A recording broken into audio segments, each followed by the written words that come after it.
Once upon a time in Hollywood, I'm actually dumb enough that I didn't realize that the hippies were supposed to be the Manson family. I just figured they were hippies, and they got killed at the end. Apparently, the leftists, like people at Vox and that, are complaining that the hippies were at the Marilyn Manson people party was killed when they went to go kill the pregnant lady. So yeah, you can see how much you can see what they think of people. That they'd rather have the murderers be treated better than the people that murdered. There's also people saying how the guy that played Bruce Lee was racist, but how I took it, in the movies and the TV shows that he shot, Bruce did the wah noises, right? And he was on set. They were supposed to be on set of Green Hornet. That's why he was in his Kato costume. So he's on set in front of a bunch of people who expect to see that. Now, he's an actor, so he's a showman. They expect to hear him go, wah, when he's fighting. And it's not like it takes any extra effort to do that if you're fighting. So he would make those noises because showmanship.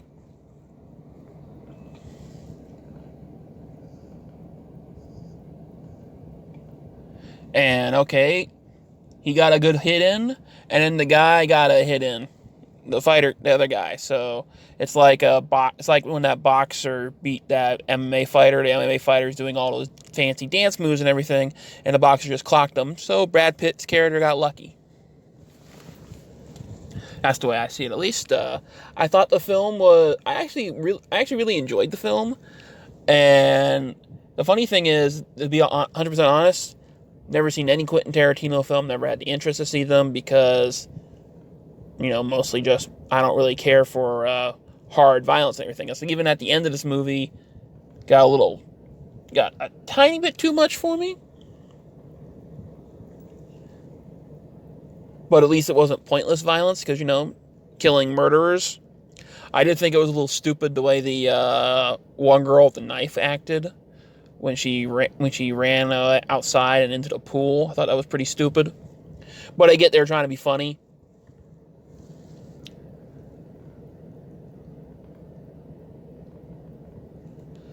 And the thing is, with the Regal pass that I have, the Unlimited, I might actually end up go seeing this movie again in theaters. That's how much I enjoyed it. Thought it was entertaining. It was funny. The acting was all well done. And I now understand why Woke Randolph loved the little girl in the movie, even though she's barely in it. I mean, she thinks this little girl should be nominated for a Best Supporting Actress award at the Oscars. And it's pathetic. She's in the movie for like maybe 5 minutes. But the Woke Randolph and her type love the little girl in the character because she says how her lines, or only lines in the movie, are, I'm an actor, not an actor. The word actress is whatever fancy word she said, meaning that basically means meaningless. She goes on about how she feels sorry for Leo's character. And then that was the best acting I've seen when he comes back from.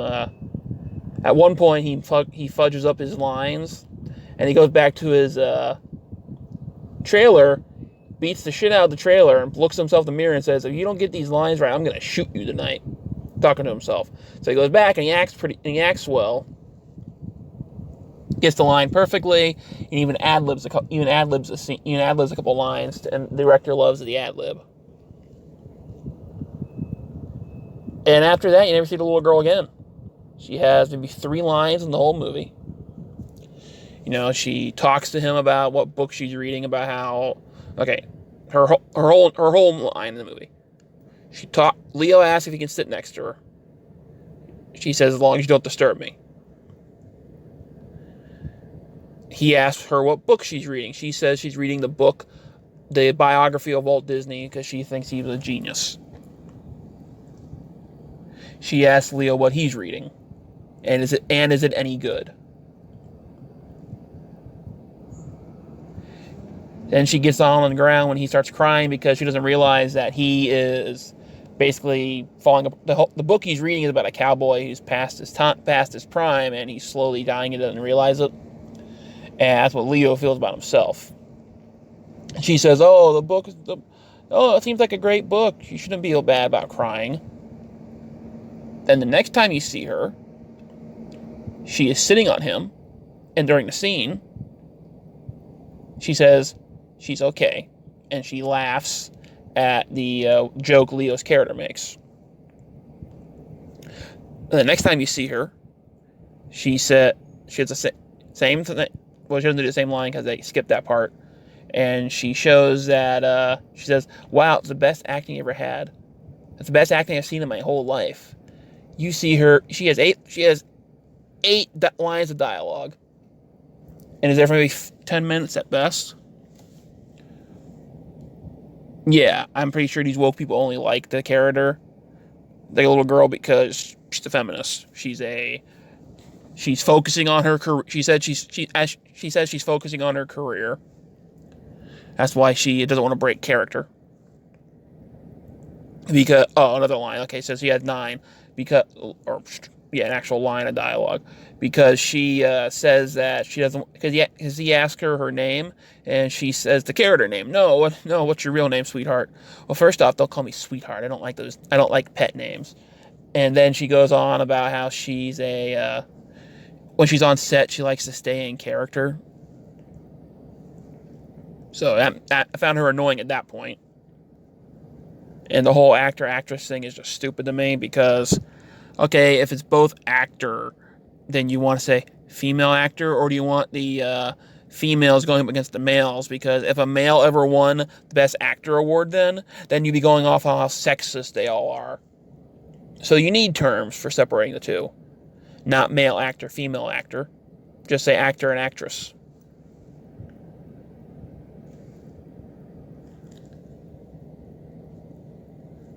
The music, I love the music of the movie, the soundtrack and everything. Of course, the 60s music and that. And for some reason, I like the music from the 60s and 70s, and some of it from the 80s.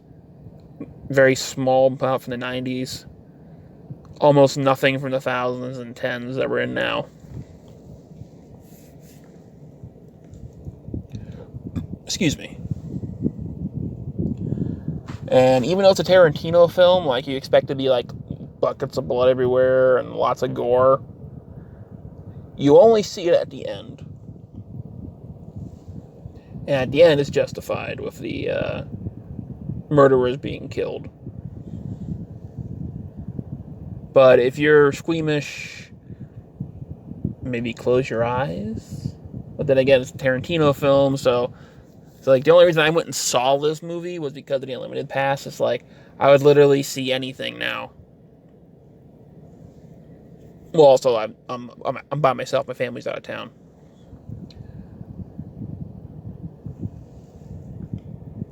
It's like when they're back in town, I wouldn't see anything because, I'll spend time with them.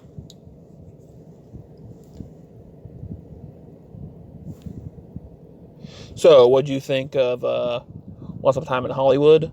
And yeah, it's an alternate history. Like, Tarantino has apparently done this in the past. Like, I know that Inglourious Bastard movie ends with the people killing the Nazis. And that didn't happen. Hitler committed suicide. But in this one, Manson gets his, spoiler alert, his head bashed in by a door frame. And his wives, one is beaten with blinded by a can of dog food, and burned alive by a flamethrower that Leo's character kept as a souvenir from one of his movies. And the other girl has her head bashed into a wall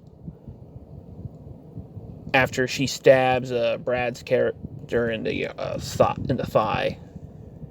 And apparently the guy that played Manson has played Manson in a previous movie or TV show, whatever it is, because I googled to get this image.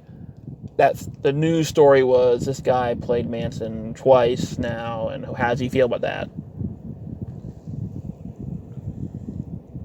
The only other, quote, violent part is when Brad's character goes to check on his friend, who the hippies are taking advantage of. He beats the shit out of the hippie guy who pops his tire to force the hippie to change the tire.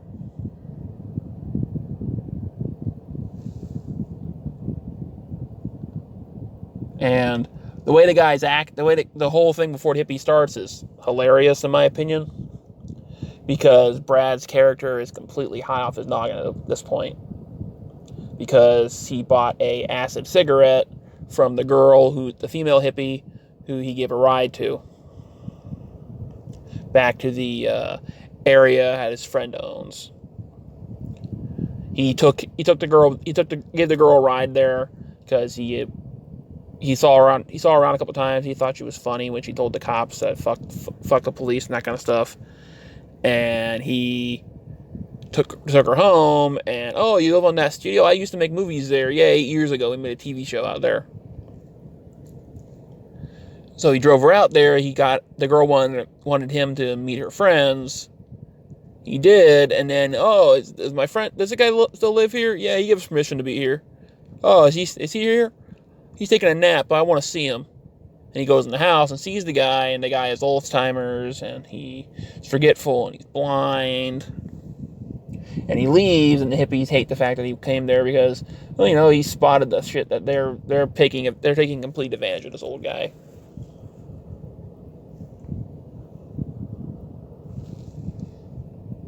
So I guess I'll give it an A, and this would be one of those movies that I say would deserve a Steelbook.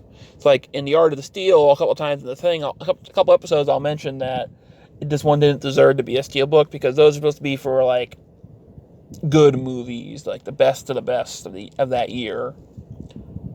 This one deserves it.